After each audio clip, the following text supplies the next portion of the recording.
The term Westernized, what does it mean to you? Leave a comment and let me know. And which countries in Africa do you think fall into the categories of least Westernized?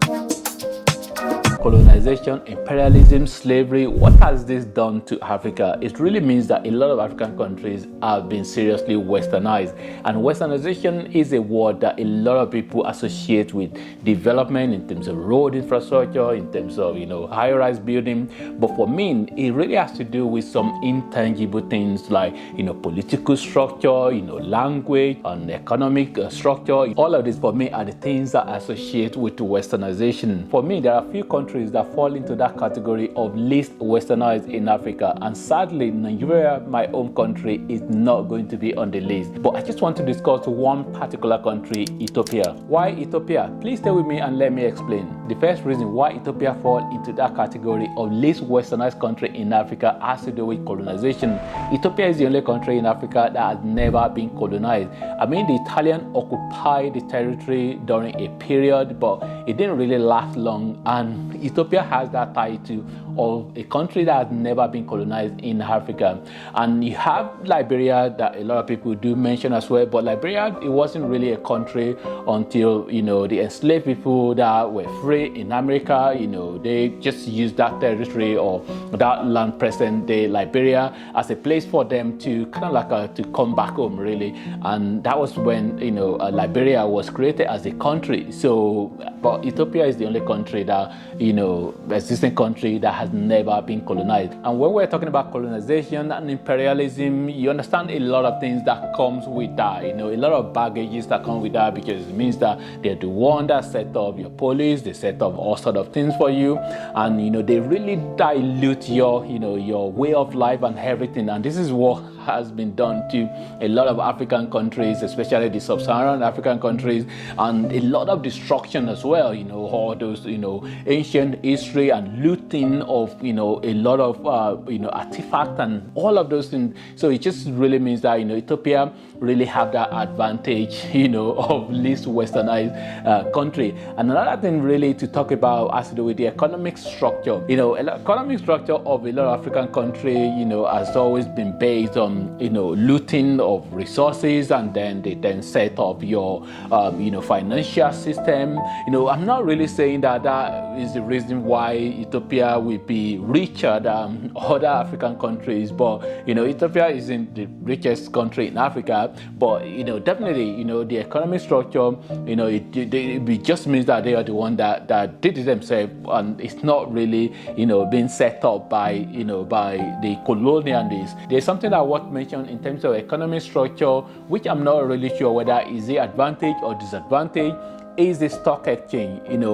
Ethiopia is a country that they don't really have the normal stock exchange that everybody has. Like, they just have commodity exchange. Having commodity exchange isn't really a surprise, by the way, because, Ethiopia economy has always been based on, agriculture and commodity. So, which really means that, and even setting that up, it wasn't really long ago. It was only 2008. So, which, compared to some stock exchange that have been set up in places like South Africa or Nigeria, which has really been there for a very long time ago.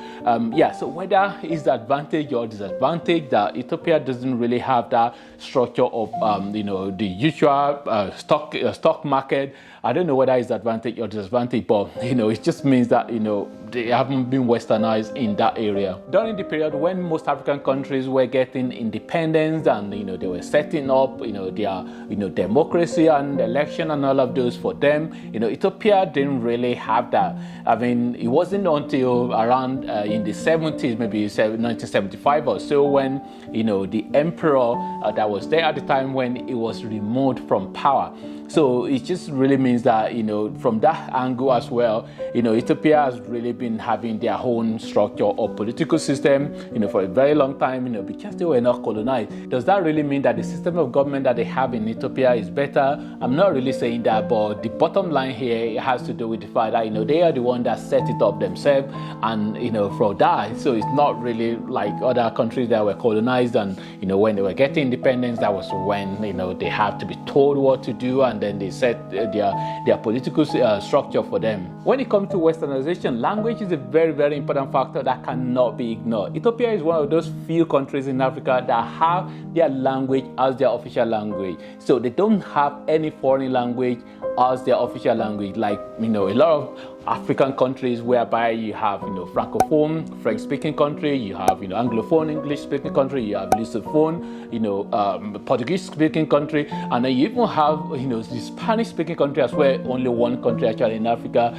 that has Spanish as their official language. So most countries, they just have all these foreign language, French, English, and Portuguese as their official language. That is not the case in Ethiopia. So which really means that they are not being Westernized in that sense, and having their own alphabet as well is really very key and is unique. In terms of time as well, they calculate their time differently, and that for me I think is really very unique. Another area that worth mention is religion. I think Ethiopia has done a good job as well to preserve their Orthodox Church. Orthodox Church of Ethiopia is really very old and really have a lot of rich history, and that's where they've really done a good job. And I think that really comes down to colonization as well, because they have not been colonized. So it just really means that that hasn't really been diluted or distorted. Obviously there are other areas to explore, like food, music, movies, and the actual culture. Yeah, but for me, I think Ethiopia really falls into that category. Is a good candidate for me in terms of least westernized country in Africa. For you, what are the countries that you think are good candidates for least westernized country in Africa? Leave a comment and let me know. Thanks for watching, and God bless.